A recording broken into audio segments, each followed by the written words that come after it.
Une plage préservée dans un coin discret de Vendée, un lieu idéal pour les balades avec son chien et finalement le théâtre d'une histoire peu banale, de celle que seule la mer peut raconter.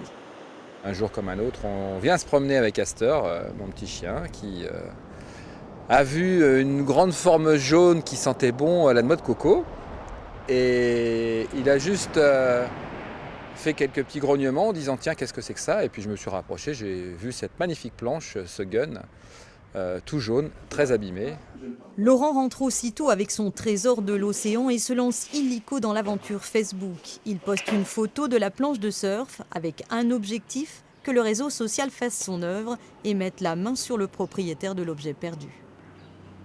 2 heures après, je savais à qui elle appartenait, où elle avait été perdue et le contact n'avait encore pas été pris avec le propriétaire. Mais il y a une personne, un journaliste de Surf Session qui est originaire de Vendée, qui lui se chargeait de faire le lien.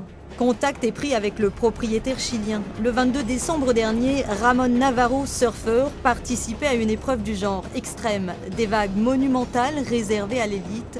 Et c'est là qu'il perd sa fameuse planche jaune. La compétition se déroulait du côté de Bilbao en Espagne. La planche a dérivé jusqu'en Vendée. C'est une belle histoire. Le propriétaire, je ne sais pas ce qu'il va en faire. Ce serait sympa qu'il me la laisse, mais voilà, après on verra. On va discuter de ça avec lui. 400 km à travers le golfe de Gascogne et cet objet flottant, désormais identifié, devrait permettre la rencontre prochaine de deux hommes.